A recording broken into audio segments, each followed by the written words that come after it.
So I dug through my patterns and I chose to do this skirt with the hip pleats and the raised waistline, and I think it's kind of lovely.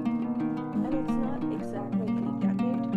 While this is a 1933 print pattern, the skirt itself looks like it could be a 1930s or 1940s, maybe even like a secretarial 1950s. It just screams French for me. So I used a yard and a half of the cream wool, some lining I had left over from doing some of the other projects I'll talk about for my Vlogmas, and a zipper. That was it. Because I chose not to do the button detailing, because I thought that would look kind of silly if we were going to do button detailing and do it lower down, and I just didn't want to fuss with that. So a yard and a half of material is $15. Interfacing 5, 20, lining 5, so 25. Accoutrements probably about another 5, so $30 for this skirt. That's a pretty good deal for a wool skirt. Well, that's what I would reasonably pay for a wool skirt. I will say that when I bought this wool, I was not expecting to get this out of the fabric, so I count this as a win. I did not put pockets in this skirt. I know that's kind of a cardinal sin. However, when I'm going to be wearing this skirt, I will be carrying a purse because it'll be more of a formal-ish event. With the skirt and the jacket matching, as it made of the same material, if not for the same decade, it allows me to have a little bit of versatility, and it allows me to feel more comfortable wearing it to, say, meet my son's teachers, going to job interviews, going out to like a semi-fancy restaurant for lunch. It is just a generally all-around good skirt. It is a good staple. However, I will only be wearing it for more semi-formal events because it costs $30. It's wool, and I can only dry clean it. I cannot wash it in the washing machine because that would like kill the fabric and make it shrink. And yeah, no thank you. I'll dry clean it when I wear it. Overall, this is a very easy pattern to follow. It is McCall's 6993, and they do a rather good job of explaining the different parts. I have found some pattern companies don't, but this one, at least with this pattern, did. So, if you have any questions, comments, or concerns, feel free to leave those down below, and I hope you liked the video. If you have any tips, tricks, or any of that you can leave me, feel free to leave those down below. I will take any constructive criticism you can leave me. I will see you all next time. Bye. So on this skirt, there are 2 front pleats. These pleats aren't just like fold back pleats, these are separate pleat pieces.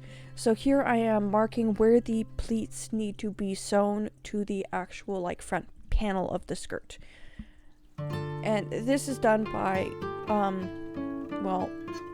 circles and dots and lines. So here I am matching up these circles, matching up the notches, matching up the edges, and making sure everything lines up relatively well so that when I do sew this, it turns out relatively well, because I will be steaming this and pleating it down. But this first part is I'm matching the front side to the front panel.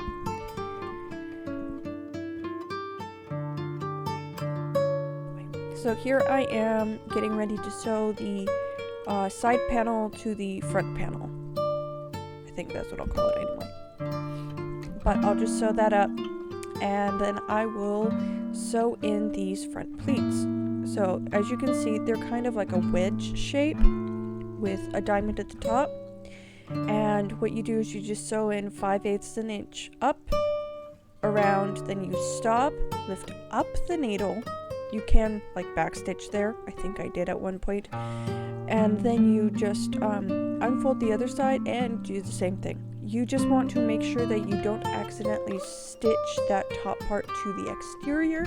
You want all this hidden so it looks like a continuous piece with just some artistic lines. Once that is sewn, then you can start working on the yoke, the front yoke.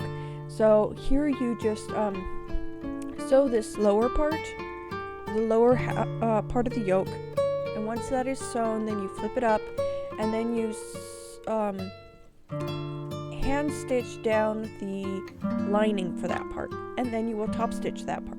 Once you've done that, then that part of that is done, and then you will just add the other part of the yoke, which is the upper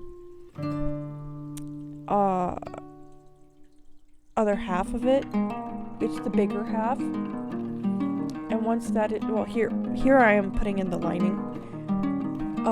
Once that is done, then you will top stitch that down, I think.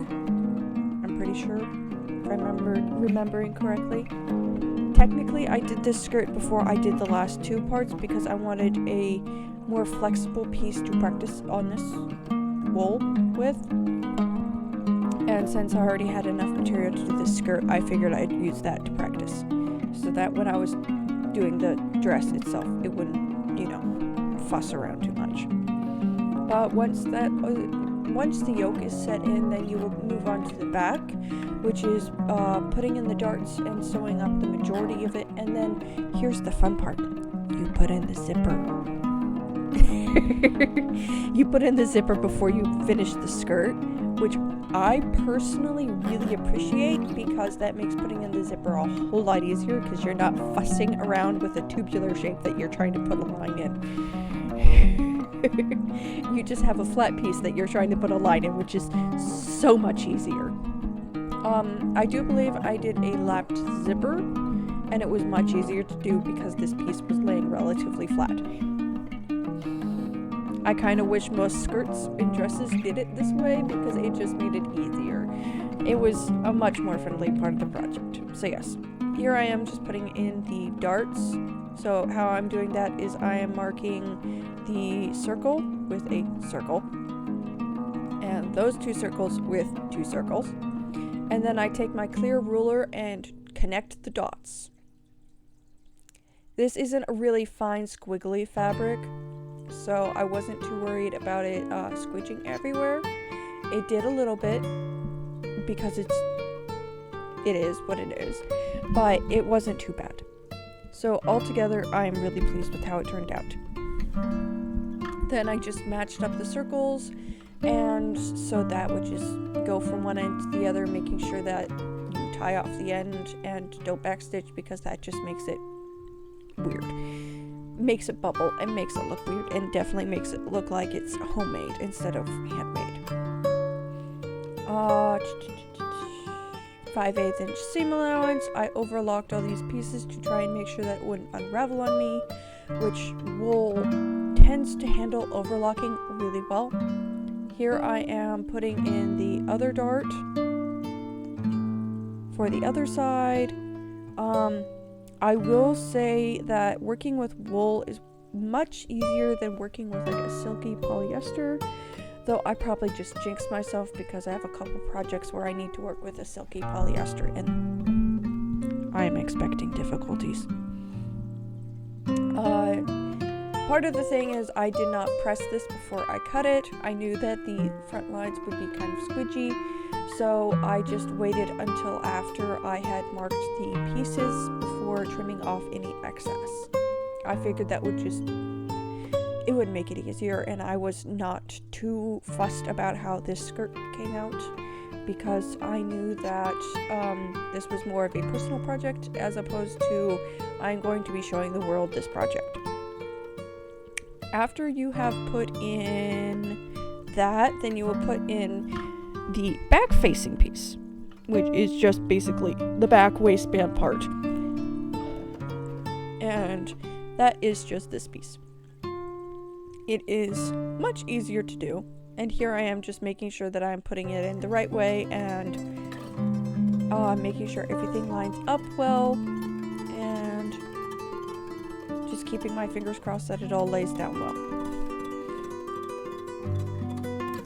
I did not worry about overlocking this top part of the seam because I knew it would be encased in between this facing and the lining. I guess I should call it the waistband. Anyway, now I am just lining up these two back pieces so I can sew it up until approximately where the zipper will start, and then I will put in the zipper after I, press and weight it down. After putting in the zipper, all you have to do is join up the side seams and put in the lining, which is just, it's basically a flip, flip, flip, flip. You sew the lining right sides to right sides to the top, then you flip it over, under stitch, so that it doesn't show on the front.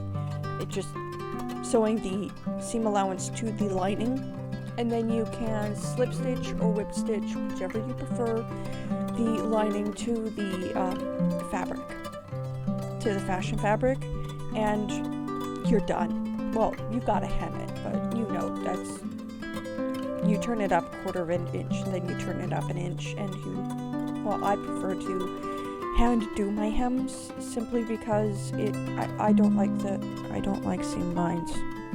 Unless it's for like a costume that you're gonna wear once a year, I don't like hem lines. I just don't. So I try to hide them with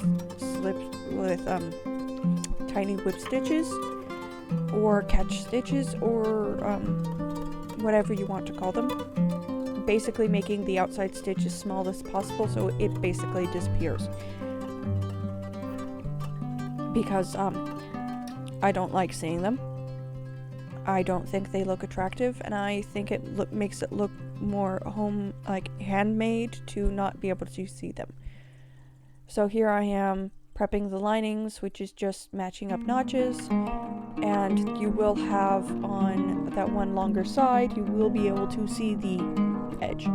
I have also at this point sewn the here's the finished skirt, but I'd sewn the bottom edge of the lining 5/8 of an inch, so I knew where to press it. So yes, I like how this skirt turned out. This is a little more dressy than a lot of my skirts, but it is a good fall to spring transitional skirt when it starts to get a little cooler and you just want something a little bit warmer. I will say I will probably wear this with nude colored tights, and either that or just shaved legs, because I don't think the black will be hidden enough.